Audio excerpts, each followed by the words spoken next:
Hey people, D-Man here, and today I am reviewing Rick and Morty Season 5, Episode 7. And this episode got leaked early, about the same time as Episode 4. Right now, it's like the same day of. I just watched both episodes. Episode 4 was hilarious. But Episode 7 just got released at the same time by accident, obviously. At this point, they've taken it down. They took it down like pretty fast because they didn't want people to watch it. But it's too late. People already watched it, and I'm sure if you look online, you'll find like someone that recorded it or something like that, and you could watch it probably. But I'm not releasing this review until it's out properly, so you didn't hear that from me. Because I'm not going to release this until it's out properly in like the actual thing, because it's been taken down again, as I already said. Right now this is episode 7, but they might change it. They might be like, let's just release this next week and make this episode 5, I guess, because last week, the other episode was episode 4. So they could just be like, let's just release this next week and make it episode 5. Or they could just be like, episode 7 doesn't exist and we only get 9 episodes this season. I don't know. That'd be pretty messed up, but they could do that. Or they could be like, let's just gather all the stuff that we have half done, finish it really quick, and make that into episode 7 so they completely change it. I highly doubt that. That'd be kind of funny, though.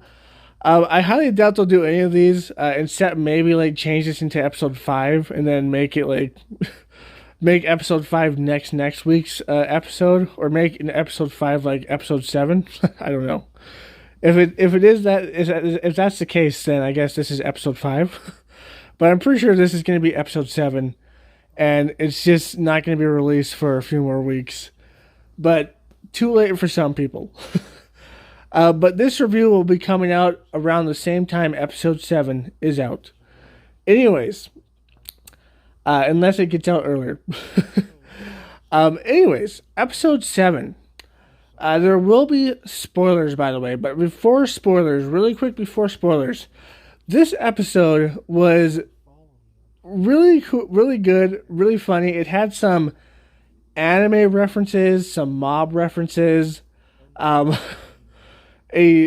just a lot of funny references, and also it has a certain part with it revolves around summer a lot, and the reason why is pretty funny. And Morty is also there, but he's kind of like left to the side almost. That's kind of funny as well. But yeah, it's just a really good episode, really funny, and interesting to say the least. And there's a lot of references to a certain thing that I can't really say without spoiling it. And on that note, let's go to the spoiler section. Just remind you to subscribe, hit that bell, like, comment, share this video, Twitter, Instagram, and TikTok down below. Okay, so this episode is like what would you call it? The TV show, the old anime show. I think there's probably like a newer one, Voltron or something like that, where they have like these animal robots and then they all combine together and make a giant robot. This episode is kind of like that, but with ferrets. It's kind of weird. It has like a lot of anime references. And it has references to episode 4, which is maybe why it got released by accident here in Canada. Because maybe they messed up episode 4 in this, because someone said, release the episode with the incest baby. And this episode also has the incest baby. So that's pretty cool, pretty funny. There's a lot of references to the incest part and the incest baby. Now, do the other episodes have the references to this episode, to like episode 4? I don't know, because I haven't watched them yet, because they're not released yet. But if they have, obviously I would have talked about it in those episodes reviews. But yeah, this episode definitely has a lot of references, and the reason why it has a lot of references is because the baby shows up in the end, because Summer has literally been taking care of this baby for the U.S. government, because the U.S. government wanted to turn it into a weapon, an incest giant super baby weapon, because it is gigantic. And Summer actually ends up falling in love with her incest baby, her son. She actually ends up kind of like thinking of it as a son, and It's kind of cute, but kind of messed up in the same way, I guess. Because like, I guess technically it is her son and it is her brother's son as well. I think it's a son. Could be a girl, I guess. I don't know. Um, but yeah, technically it is her son, so she kind of falls in love with him, and she names him Naruto, a reference to another anime. There's a lot of anime references here. It's pretty funny. Um, and at the end, the incest baby ends up saving the day, and he's back in space.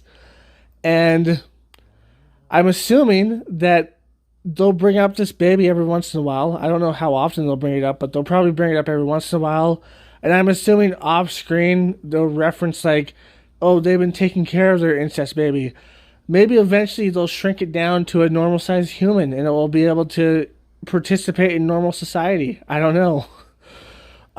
Does it grow faster than a normal baby? It seems it's so. It seems like it grows faster than a normal baby because it's like it looks like it's already like it's got a full head of hair, so it looks like it's older already.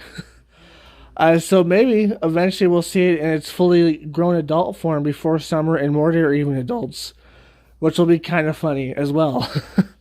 But yeah, she's totally like talking and like taking care of this incest baby, and it's pretty cool to see that, I guess. And I'm sure there will be more references to this in the future. Maybe even another episode or two dedicated to it. Who knows?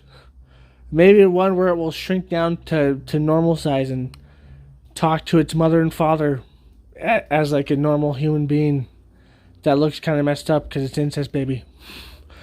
But besides the point, so that was kind of wholesome, kind of funny, kind of weird. Um, and this whole episode, Summer takes over Morty's normal position, and she just basically takes over his position and makes Rick as happy as he can be, and Rick's almost like a kid in a candy store, a kid in a toy store. He's going after all these ultimate robots, and he's just playing around with them like they're toys. It's pretty funny, and he's just killing a bunch of aliens, bug aliens that are actually nice aliens, but accidentally kill a bunch of people because of a gag reference at the end. That's pretty funny as well. Um, and the reason why Summer is doing this is because she feels insecure because everybody in her family has like a pair, like her mom and dad are a pair, Rick and Morty are a pair, and she's the only odd one out. So she thought like she would take over Morty's position and take Rick away from him and be in a pair because she thinks, I think it was something like she says like, what if the government comes a knocking and wants our baby or whatever, and like I just wanted to have like to be with someone in our family, and then the family's just like, Summer, you goddamn idiot, we're your family regardless. We're always gonna be there for you, even though you're a complete fucking bitch. It's kind of funny. Um, and Morty, even though Summer like fucked him over real big, he still tried to save their life, and then he got fired at the end. He was just like, whatever, I don't care. And he let them have their own little adventure, so he was out of it for a large chunk, so that was pretty funny. But he did save the day because he's Morty, and he actually cares about his family more than his family seems to care about him sometimes. So yeah, that's funny. And at the end of the day, they do care about Summer. I think they care about Summer a lot more than they care about Morty. Almost, it's kind of messed up if you think about it. Because when Morty was like in need and stuff, they were just like, "Fuck you, Morty." But when Summer was in need, they're like, "Oh, Summer, it's so sad." It's kind of fucked up. But whatever, I guess that's what happens to Morty all the time, I guess. But yeah, just really interesting episode, really funny. There's a reference to, I forgot the movie, but Rick's just like, say hello to the little me, and he shows like a little him that shoots a gun, like it shoots like a gun. It's hilarious. And then at the end, the incest baby saves the day. It's just really good and funny episode, full of a bunch of anime references and some, for some reason, mob references, like mob movie and stuff references. I don't know why there is references like that, but there is. Um, so yeah, who knew anime and mob would work so good together? I know there is a few animes about like the mob, but I'm talking about like weird, like over the top anime with like weird, over the top mob. It's kind of weird, but it kind of works together at the same time. It's just like, what? But yeah, really good episode. I really enjoyed it. It was really fun. Um, but yeah, I guess that's all I gotta say about it. I tried to get all the references, and yeah, we got a little Naruto running out there. A big Naruto, I should say. I wonder if he's more powerful than the actual Naruto, because he is a super incest baby. And Naruto's only a super normal baby ninja. I don't know. I'm just fucking with you guys. I don't know. Anyways, I hope you enjoyed. If you did, like, comment, subscribe, and share. Hit that bell notification. That's the best way to get my channel. Link down below to my internet. Link down below to my Twitter, not my internet. My Twitter, Instagram, and TikTok. And as always, my friends, stay sane. Peace. Just a reminder to subscribe, hit that bell, like, comment, and share this video. Twitter, Instagram, and TikTok down below. Shadow, my baby, I love you so much. You're my baby. And you love to sleep in the bathtub. 'Cause you're a weirdo. Shadow, look. Look over here, buddy. Look over here.